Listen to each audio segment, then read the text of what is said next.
आणि आता पाहणार आहोत महत्त्वाच्या बातम्या। भाजपने मुंबई लुटायचं काम शिंदेंच्या माध्यमातून सुरू केले। खासदार विनायक राऊतांचा गंभीर आरोप। बीएमसीच्या 92,000 कोटींच्या ठेवींमधून 12,000 कोटी खर्च केल्याचाही दावा। लुटायचं काम भारतीय जनता पक्षाने एकनाथ शिंदेंच्या माध्यमातून सुरू केलेलं आहे। 92,000 कोटीच्या ज्या ठेवी होत्या फिक्स्ड डिपॉझिट, त्याच्यातल्या 12,000 कोटी ऑलरेडी या लोकांनी खर्च करून मोकळे झाले। राम मंदिर भाजपची प्रॉपर्टी आहे का? मंदिरासाठी शिवसेनेकडून 1 कोटींची देणगी, राऊतांची टीका। तर 1 कोटी आले कुठून स्पष्ट करा, नितेश राणेंचा पलटवार। हे एकनाथ शिंदेजींची आहे की उद्धव ठाकरेंच्या खिशाची आहे, खिशामधली आहे? ह्याचं पहिलं स्पष्टीकरण द्यावं। सरकारने राज्याची तिजोरी साफ केली, विजय वडेट्टीवार यांचा आरोप। तिजोरीकडे लक्ष जायला नको म्हणून 2 समाजामध्ये भांडणं लावल्याचीही टीका।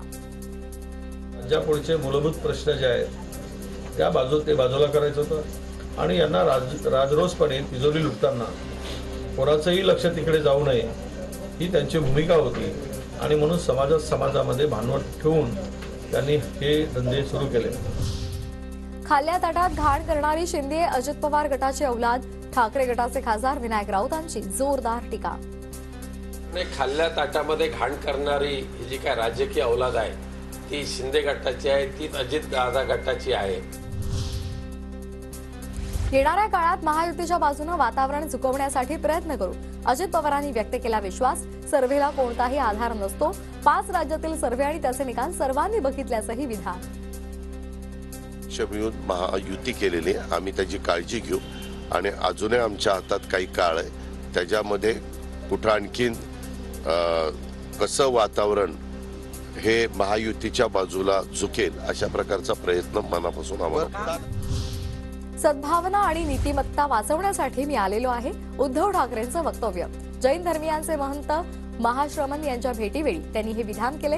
देशाला पुन्हा स्वातंत्र्य करण्यासाठी मी निघालेलो आहे असंही उद्धव ठाकरे म्हणाले। कुछ हम गलती कर बैठे तो देश में तानाशाही आएगी, फिर वो सद्भावना कहाँ जाएगी, नीतिमत्ता कहाँ जाएगी, सब कुछ चला जाएगा।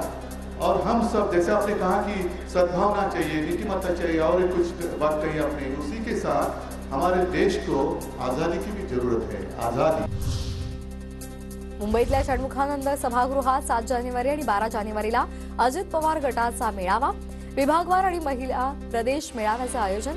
प्रमुख नेत्यांसह पदाधिकारी उपस्थित राहणार।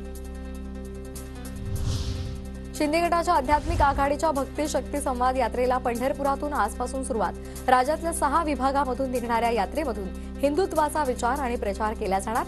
28 फेब्रुवारीला कोकणामध्ये समारोप होणार।